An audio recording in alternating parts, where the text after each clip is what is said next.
That's the best we've had in a long time. Right.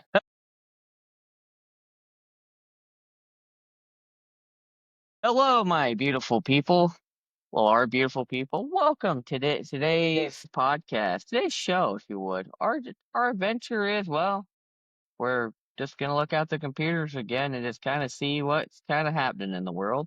This is the Liquid Dinosaur Show, and of course, it is with Doc and the Automotive Ewok. How you doing? So, right off the bat, I was waiting for Doc this morning, surprisingly, which is usually backwards.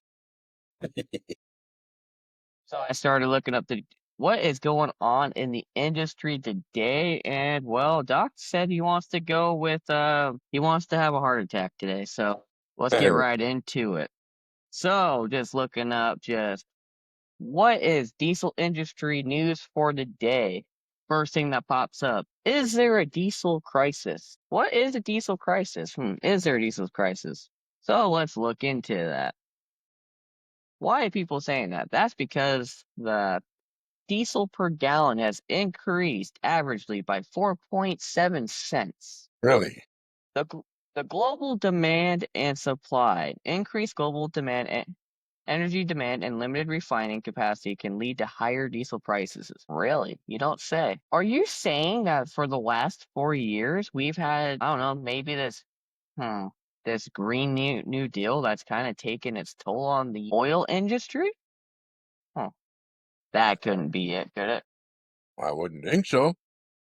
Tongue in cheek. Could that also cause there to be supply chain issues? Well, there's that too. Well, and shutting down all the oil wells and all that other stuff. Couldn't that have something to do with it? What now? Well, you just said, would that have anything to do with refining capacity? Yeah.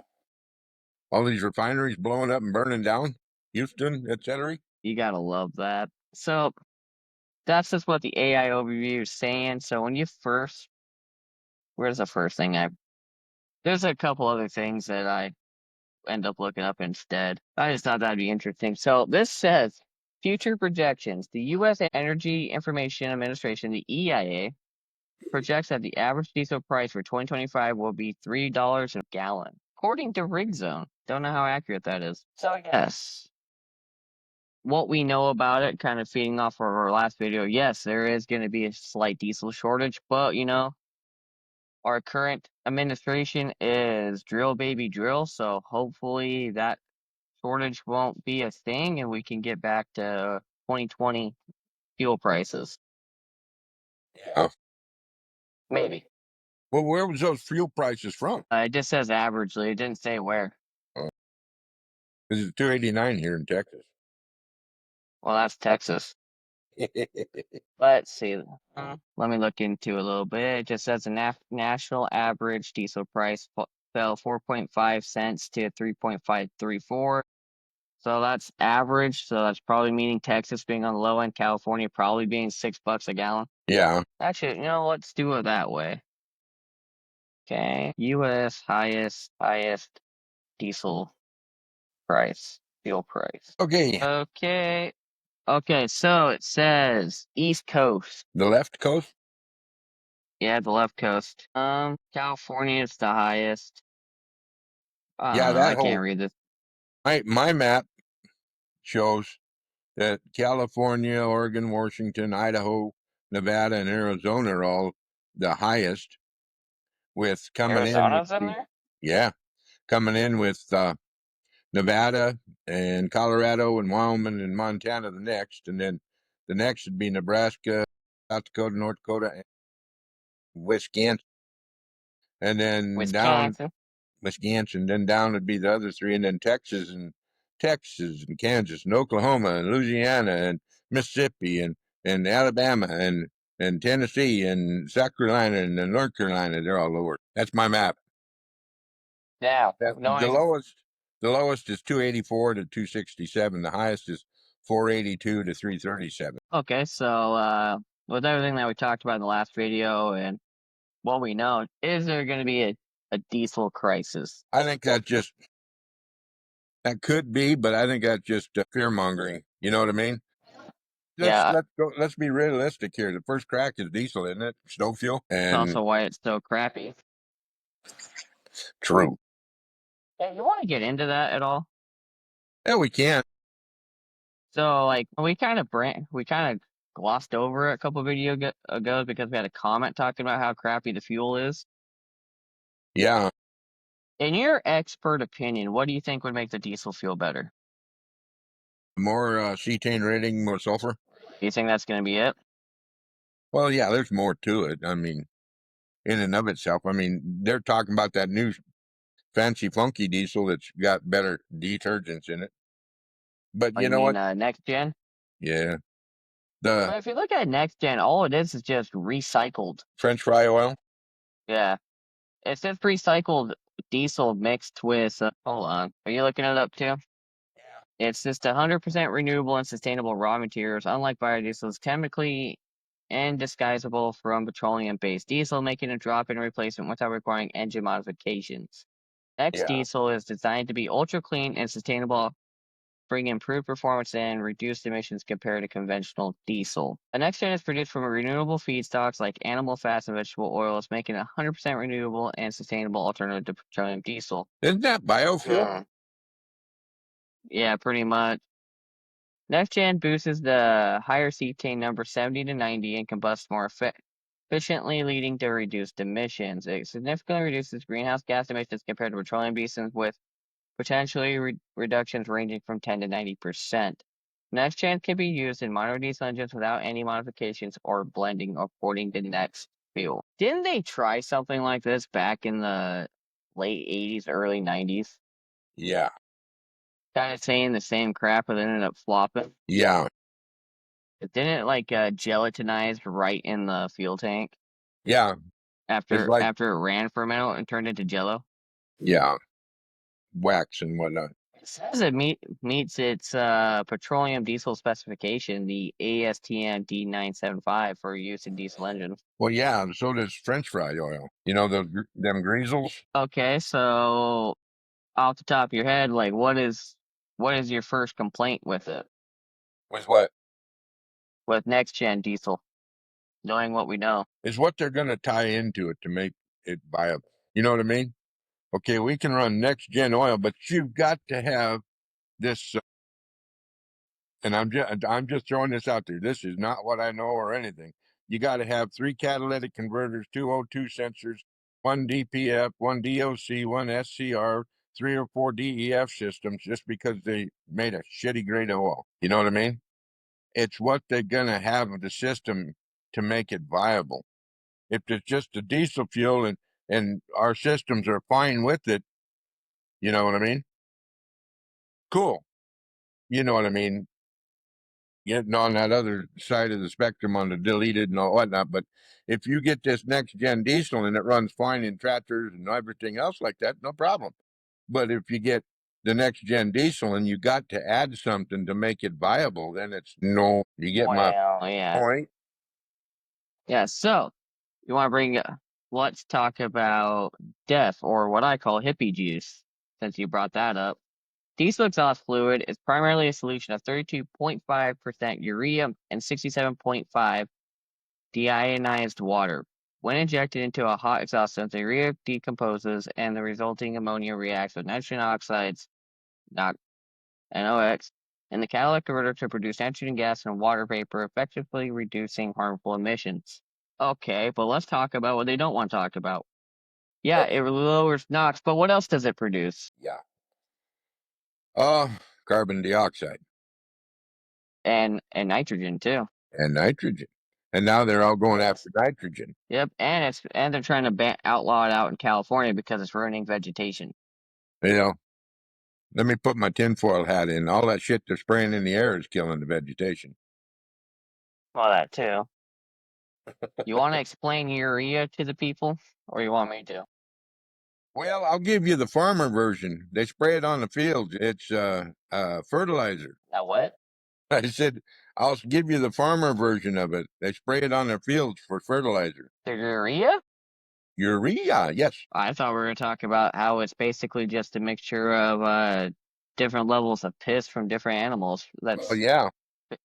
that's been sanitized and purified. So urea in farming is a popular nitrogen fertilizer in agriculture, favored for its high nitrogen content and relatively low cost. So we're adding nitrogen to an exhaust system to stop nitrogen, to add more nitrogen to the system, to kill all the plants that the spray up in the air ain't killing. I just want to know the person who came up with death, like what were they thinking experimenting with purified piss? That don't mean you should urinate in your DEF tank, because that will not work. That will leave you It beside the road. will. It will Oh, you're just going. cause major malfunctions because it'll break down the SCR. Then it'll give you a fault. Then it'll never regen correctly. Then it's going to be thousands of dollars, tens of thousands of dollars actually. Definitely. Yeah, because the pickup trucks are not like the semis. They're not breakdownable, are they? No. No. Well, no. Mine wasn't. Mine was mine was just one solid DEF DOC DEF. Well, you had a 12 I'm sorry. Mine didn't have DEF on it. My 11. because yours was a 12. Yeah, you're 11. Hmm. Oh no, we'll look further into that later. I don't know. You ready for the heart attack now? Oh yeah, bring it on. We already talked Guess about what? spraying in the air. Guess what finally got released from Cummins? My goodness. That would be the 7.2. The B7.2. It's not on QuickServe, not yet, but it's on Cummins. So I need you to go to cummins.com/engine/B. And there's going to be a few things that we're going to go over with this engine because I'm Cummins.com. engines. You should just be able to look up Cummins B7.2. It should pull right up on Google. But if you want the direct website, that's the direct website. And we encourage everybody else watching to go it too. And just in the comments, let us know what you think. Because I'm about to roast this engine. Well, I'm actually going to roast a different engine. Did Doc find it? Yeah, I'm looking at a picture of it. Dang, the after treatment for it weighs almost 300 pounds. If you look at the engine, right off the top of your head, is there anything that you see? Well, this one here, let me try a different one. Well, if for those who have watched the Patreon video about us going off about the ISV and what we were kind of guesstimating with the B7.2, I was right about a lot of stuff, but I was also asking some questions to Doc too, and I think that was in the shenanigans video. I would like to think that they watched the video and maybe took a hint or two, but that's just me just reaching for the sky on that one. So it's not on QuickServe. The closest thing on QuickServe is what they call it's called a B7 Yeah. CM2670. It looks pretty similar. It's side-mounted intake, just like the X15s and the ISXs that we've seen. And it doesn't have glow plugs. It doesn't. It does not have glow plugs. What'd they This do? looks Listen to it? rapid. Logged me out. It looks pretty similar to what we're seeing with the B7.2. Instead, it's got a grid heater that's an insert in the intake horn.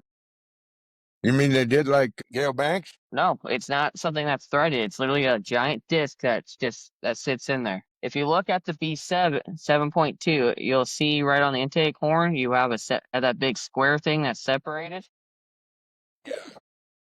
It looks like it would go in there. But we were talking about the B7.2, and I was asking a few questions to you. Yeah.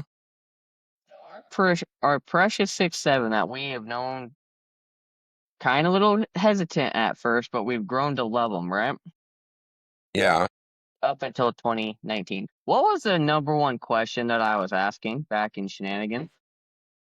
Why they'd run glow plugs.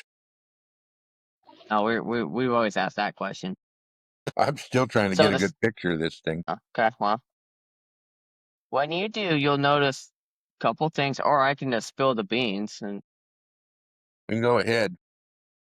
So the 6.7, it's been, well, the ISB or the B series block has always been an N block cam since the HE 673 is right.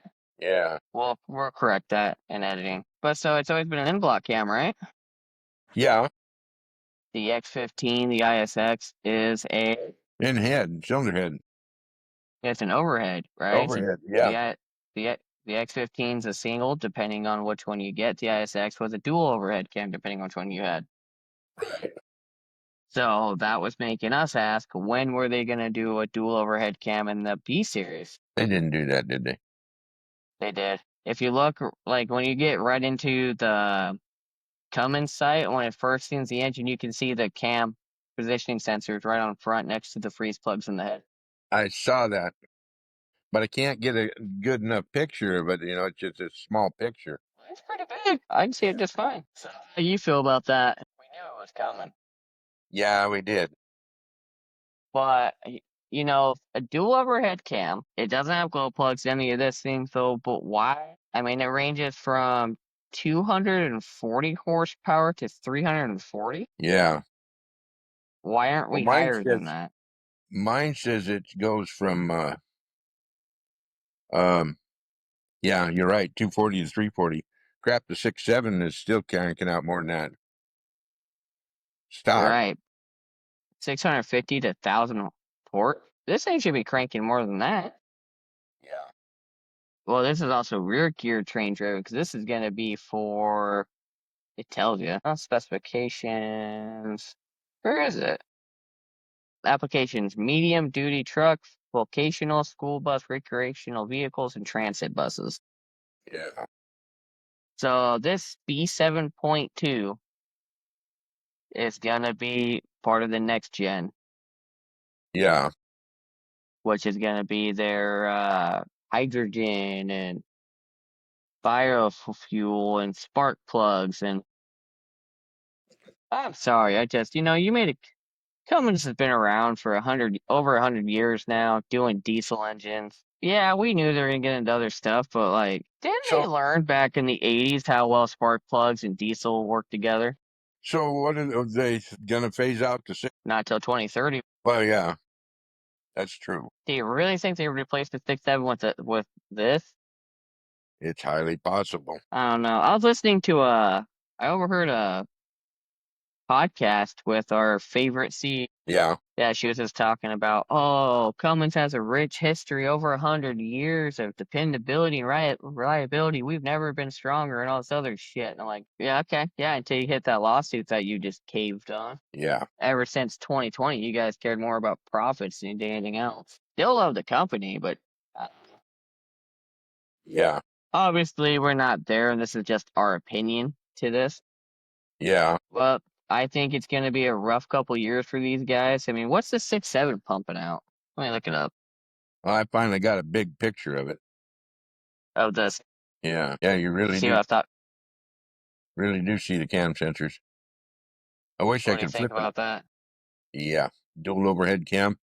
In one sense, we know in the X series that it's quite efficient. It's quite operable, but Right. they got it on a pretty low horse platform, don't they? I just don't understand that, you know? Yeah. Okay. Now, did they do away with the EGR valve? It sure It did. looks like it. It sure did. All right. So, 5, Cummins 6.7 turbo diesel for chassis cab. 360 horsepower, 800 foot-pounds of torque for the chassis. So this is going to be your 45 and 5500s. Yeah. So they're gonna. That does look like a glorified X block, don't it? It does. I'm gonna flip my picture around and let you. That way, you got one for your. You tell me if you get a good picture of it. Yep. There That she is. looks like the glorified X block, don't it? It does. No I EG. can see it perfect. I can see it perfectly on my screen. But thanks Well, for showing the people. I was just going to show it in editing. yeah, I was just gonna show it to people. Yeah, that looks like a glorified X block. So 430 horsepower, 1075 foot-pounds of torque is what the new pickup is at. Yeah. So let's look something up. Okay, so 2025 Ford's 6.7 power stroke is 470 horsepower and 1,050 foot-pound, and the high output is 500 horsepower and 1,200 foot-pounds. Wow. Alrighty, so the L5P Duramax is 470 horsepower and 975 foot-pounds of torque. Yeah. So does that mean we're gonna have a couple years of Ford just stomping Cummins? Probably. So what you're telling me is I should wait to buy a new truck until they get their head out of their butts? Yeah. So I'll just go buy an 18? Yeah. I don't know about these new ones. I mean, you throw a new engine out on the market and you got no time behind it to see if there's any difficulties with it. You're thinking that your stuff don't stink, don't you? I mean, it's a different variety of stink, stank, and stunk, ain't it? Unfortunately. No, the 6.7 on like my end of things is like the known engine to get 1,000 horsepower out of it easily. Yeah. And then, like even like we talked about before, going back to the 5.9 days, Cummins and even like Dodge at the time, but Ram now is like, hey, these guys are doing X, Y, and Z. Maybe we should do X, Y, and Z too to prevent further warranties. And they did. Yeah. So why can't we go back to that? I mean, the 6.7 platform had it easily able to get 600 horse. Yeah. It says that on this that the higher displacement allows for a wider range of torque offerings. Then why did you rate it low? I don't know. It had It's got potential. it'll have an automatic engine shutdown feature at stop signs. Yeah, let me tell you how well that's worked out for the pack cars. So well, it hasn't. Not all that well. Does it tell us displacement? That's what I want to know. It did on the 6.7. I don't know if it does on this one. Sorry, guys. Okay, so this is a 107 millimeter bore and a 133 millimeter stroke. All right, how's that compare to this? See if it pulls it up. So this is a 107 millimeter bore and 124 millimeter stroke. So It's a same bore. 4.213 bore with a stroke of 5.236. Is that the 6.7 or 7.2? Okay, so yeah, well, according to this, it's literally the 6.7 is 4.88 stroke, and a 7.2 is a little bit bigger stroke. Yeah. 5.236. Longer stroke. Okay, so does that mean we can throw a 7.2 crank in a 6.7 block and see what happens? I don't know. I'd have to look at the particulars of the main bearings and stuff like that. I mean, you can throw any block in anything, but whether it bolts down and spins and whatnot is a different story. You know that. And so get off of that mountain right now until we get some more particulars. You could throw a 7.2 crank in your Jeep, but that don't make it a diesel. Hey now, Jeep's gonna get poor. I like how the moment I asked that, you already knew where I was going with that. Yeah. I wonder if anybody's modified the new 6.7 yet. Oh, Give it another year, you'll see them modified. yeah. I know Gale Banks had one pulled apart because he was all happy about the intake. Yeah, really. I'll have to look that one up. Well, yeah, because he designed that same intake back on the second gen, like what Old Gray is. Yeah. That whole side mounted intake that it's on the ISX and the X. Sorry. Sorry, guys. That late night, early morning kind of seems to be my life. We Is there anything else you want to get into with the whole Cummins thing? No, probably not. Ready for the automotive news in the industry? Yeah, we can probably do that. In today's auto news, Nissan is telling dealers to hold off on price hikes due to tariffs. With the company having an 80-day supply of tariff-free vehicles, additionally, Stellantis is recalling nearly 49,000 vehicles for a rear-view camera display issue. Other notable news include Audi recalling 44,000 vehicles for instrument panel issues, and General Motors temporarily suspending product of its electric vehicle plant The European Union is exploring minimum prices for Chinese EVs as a potential alternative to tariffs. The Audi is hinting at a gloomy 2025, and that includes Porsche. Yeah. Where do you want to begin with that? Yeah. I mean, Stellantis, which is, Fiat, Dodge, and Chrysler, and Ram, Jeep, And yeah, many others. is actually recalling something over a rear view camera, but they can't recall this whole hydraulic roller lifter failure in the Cummins. Okay, people, whatever. The EU looking into Chinese EVs. That's an interesting little concept, Huh. don't you think? Yeah, that I would say would make a little bit of a difference from something. Right. But then there's so much speculations and stuff like that that it's hard to say. I don't know. Didn't we read an article that the European Union was complaining about the cheap Chinese EVs, Yeah, and now they're we looking into them more? sure did. Yeah, now they're looking into them. Yes, it says Stellantis is recalling 48,494 Dodge Hornet and Alfa Romeo Tonali? I don't know. Sounds great to me. Vehicles due to a potential issue where the rearview camera image may not display correctly. Whoa! Okay. Whatever happened about turn around looking behind you? Alright. Well, hold on, Doc. This isn't your generation. Everybody likes I their their I backup know. cameras and all their technology. Oh, I know. What about all the people with hurt necks? Yeah, that's why they got mirrors. Oh, there's a mirror. Can you convince you on this one, am I? Well, I ain't gonna die on that branch. I mean, I never liked them. But the fact that they're actually recalling it means they're actually caring. Yeah, I Or the mean, problem is just they're not gonna go away.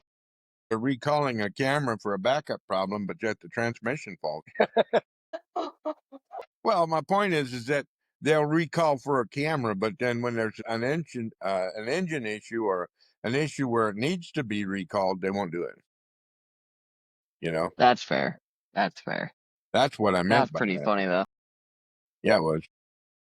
Kind of like the good old memes that you see that transmission and transfer case that's laying out in the middle of the road. Oh, lost my transmission. Good thing I got my backup. True that. Oh my goodness, you're killing me. You're killing me, Smalls. Yeah, no kidding. All right, so General Motors has temporarily suspended production of its BrightDrop electric delivery van plant in Ontario, Canada. Will be implementing temporary layoffs. It's in Canada. It's electric vans, so that's different, I guess. Well, you've been listening to any of the rhetoric from Canada. It's like, okay, it's in Canada. So, That's funny. That's pretty much it for automotive news, man. About it. yeah. There's a gator. Okay. Well, I've got to go do my usual. My kidneys are full. Well, 38 minutes ain't bad. No, we'll get another one in here. Probably try to film a week because we gotta get our storage going. Yeah. So we don't miss out on the good people like we did this last weekend. Yeah, there'd probably be a bunch of people upset with what was said on this one, me saying, especially with my tinfoil hat. It's fine. But yet, Well, people are gonna we could have talked about Josie and the Pussycats that went in space. let's not say we did. Let's not go there right now. I'll wait till we get a real serious subject, and then I'll ask you, but what about Josie and the Pussycats? That still got me. That still gets me. Well, you got to admit, now, if you do any, and I ain't doing research, but if you see the thing that shows a Josie and the Pussycats cartoon way back then, it's the exact same looking spacecraft, and they go up into space and they come back and there's no burn marks on it. Hold on, let me look this up. Then you can look at the one, The Spy Who Shagged Me, and they said, when they launched that one, he says, it looks like a planker. So, No. what, it didn't took? Why? It didn't record? No, it's recording. It's not the same, Doc. It is not the same. No, you got Mr. Panic, which is somebody else we know. Dang it, Doc. I'm not going to be able to unsee this now. How am I going to clip this for the people to know what we're talking about? Josie and the Pussycat? They know what we're talking about. Oh, I'm watching. I literally found the freaking video. Well, they crash landed for one, not just went up and came back down. It's very similar though. That's the sad part. That's the sad part. How similar it really is. My goodness, Doc, you're killing me. You're killing me. I'm gonna have to go take a nap now. Now, if I can, I'm just gonna have I don't know why, like the dude with the glasses that's sitting there freaking out in the back.